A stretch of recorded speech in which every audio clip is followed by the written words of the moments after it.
This is Fearless Heart. Hello, everyone. Is it wrong to love yourself? And my guest is Steve Sapato, relationship coach and author. And this is Fearless Heart. Are you suffering from a toxic relationship? Is the toxicity wearing you down and keeping you from going after your passion and purpose in life? Welcome to Fearless Heart. Get your power back. Learn to let go and let God. Thank you for joining Fearless Heart Podcast. And now, here's your host, actress, author, entrepreneur, Nadia Sahari.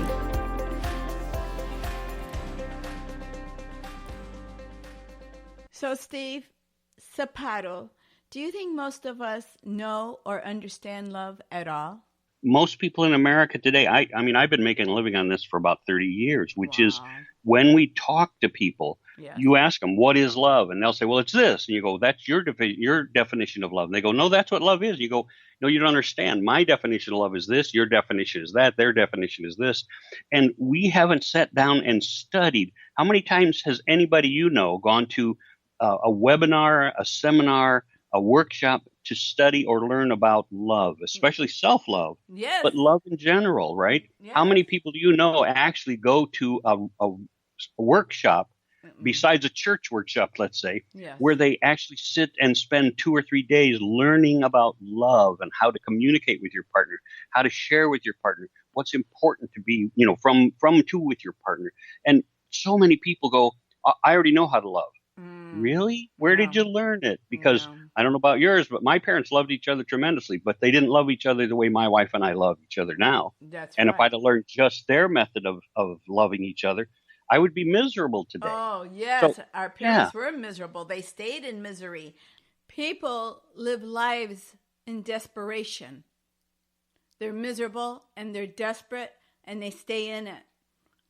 And our parents stayed in it for years. And today, the older people in their 80s, most of them are miserable and they don't love each other and they just ignore each other and they're in separate rooms all the time and they're just waiting to fade away.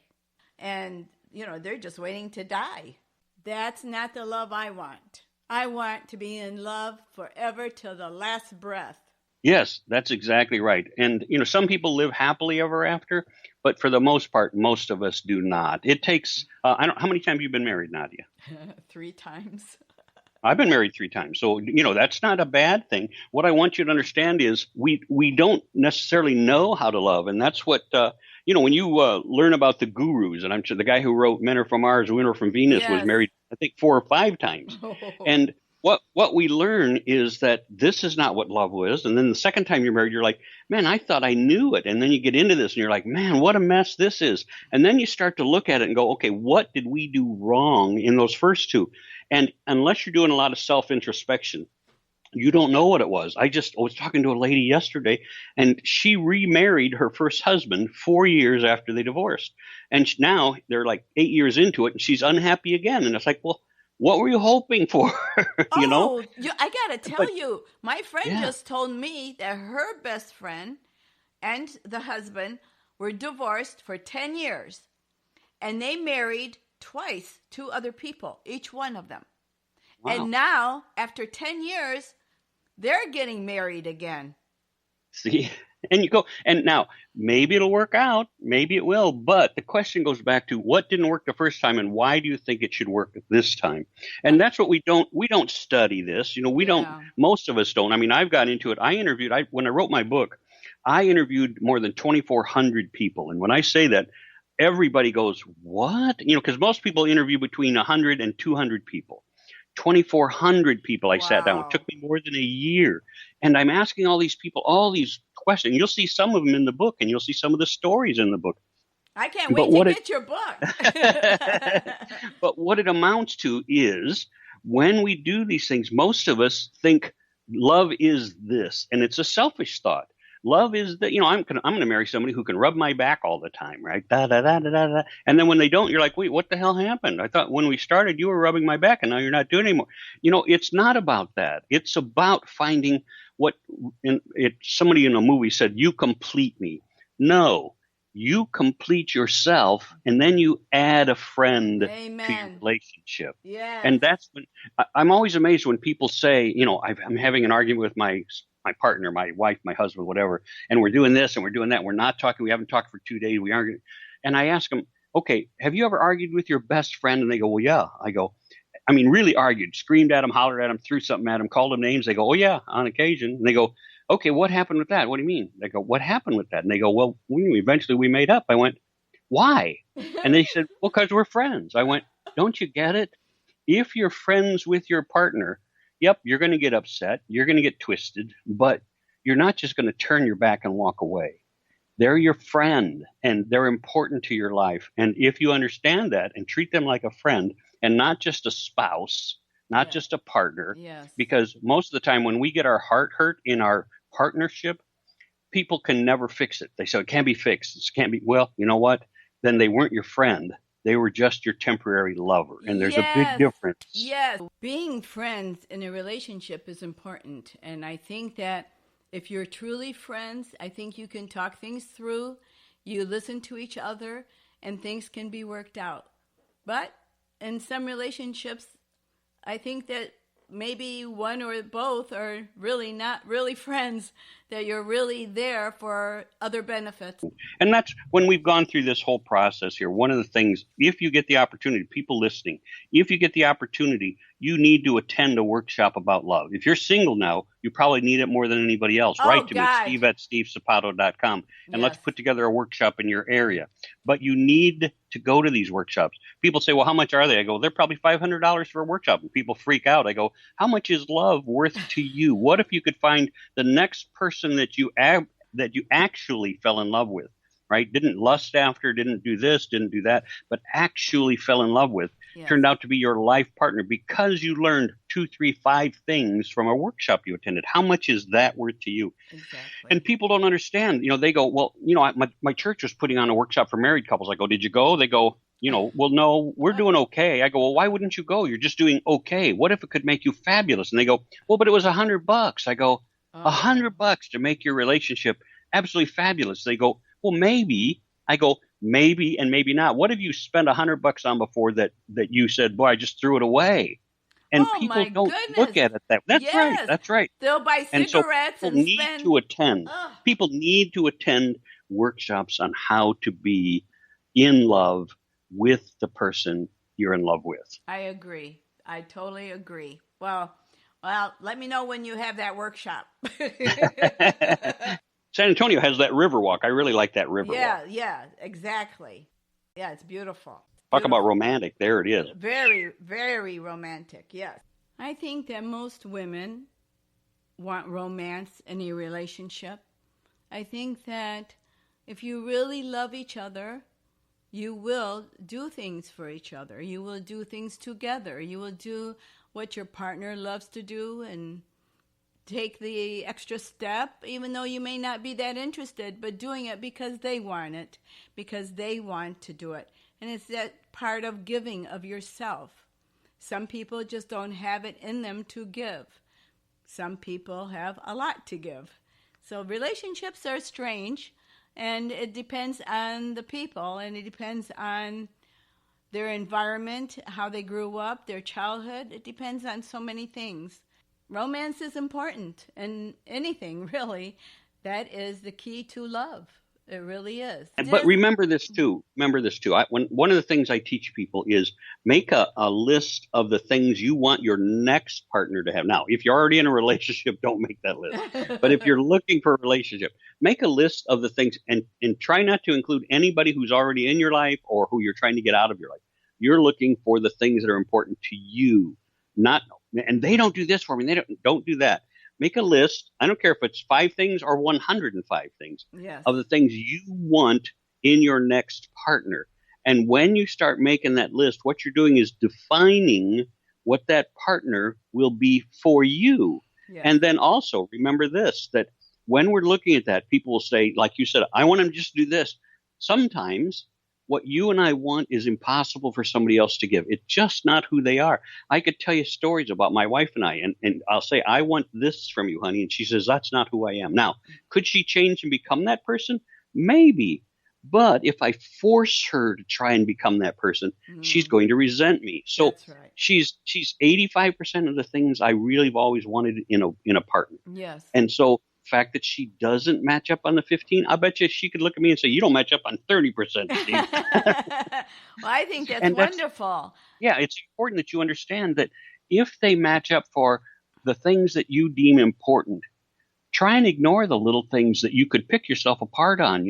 Oh, I really wanted somebody, who had an earring, and she won't wear an earring, or he won't wear an earring.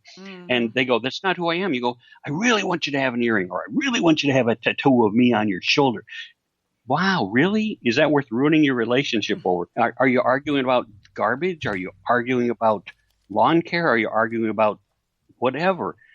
Try and remember that if that's the last thing you argue about and they say, I've had it, I'm just not putting up with this anymore, was it worth it? Now, some people say yes, and that's good then, because you needed to get them out of your life anyway. Well, but it's really important to find out what's important to you first, right? Yes. I dated a lady who was out of a abusive relationship, and that'll be another show. But what finally makes somebody walk away? I mean, whether you've been physically abused, emotionally abused, years of that. I always ask, why would you put up with that? Because in their professional life, they are top quality. They are highly respected. And then you go inside of their house and you hear how they're treated. And you're like, why in God's name would you allow yourself to be treated like that? Because the business part of them is separate from the personal part of them. And boy, the personal part of them is so weak and afraid that they can't deal with that person. And there has to be something that coalesces that brings you to that, I'm done. I'm just done. Yes. And I want you to, as you're listening to this, folks, I want you to understand that what's your threshold? If you're in this situation, decide, right? Draw that line in the sand, and then don't let them talk you out of that line in the sand. That should be your personal well-being, your personal health, your ability to survive, grow, and become a strong individual, whether you're a man or whether you're a woman. That's right. I'm always amazed when I hear my second wife was, I'll say, abusive. She was physically abusive to my son, emotionally abusive to both of us. But the thing that I found most interesting was she apologized all the time. She would do the same thing over and over again. And after about the 8th or 9th time that they were apologizing for doing the same thing, you reach that place where you say, if you really meant the apology, you wouldn't keep doing that behavior. That's right. And so you have to learn that sometimes they can't stop that behavior. It's just a red flag to you that says you need to walk away. That's right. And when you get to that place where they have apologized and repeated, you have to draw that line and say, you know what, we're done. Because some people are incapable of changing their behavior because they don't see that they have a problem. That's right. It's a pattern also that it's a routine. It's a repetition they can't get out of. They've got to work hard to change it, and they're too lazy to work on it. Yep. So, okay, well, thank you so much. I love it. We got to have another show because there's so much.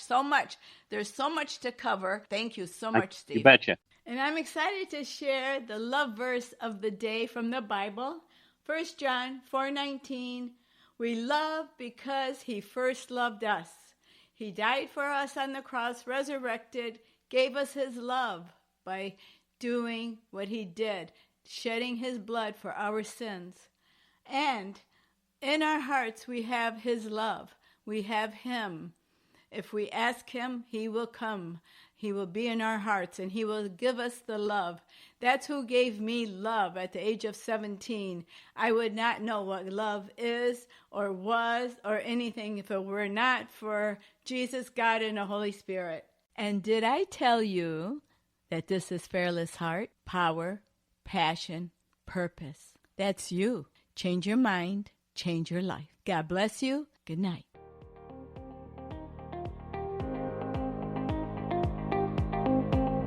Thank you for tuning in to Fearless Heart with Nadia and her guests. Be sure to download the Nadia Sahari app at the App Store. For more info, episodes, and connections, go to our website, thenadiasaharishow.com. Share episodes with your family and friends. Follow the show on Spotify, iTunes, iHeartRadio, and Instagram. Are you ready to step out of the darkness and into the light?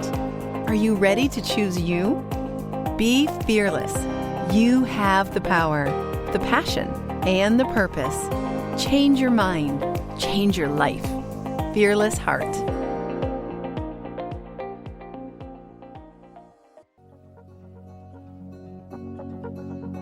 It's all about you. Relationship coach Gina Gardner is a best-selling author, motivational speaker, empowerment and relationship coach. If you are a businesswoman who's overwhelmed and tired of going through one disastrous relationship after another, it's time to take care of you. You can get the best out of your life.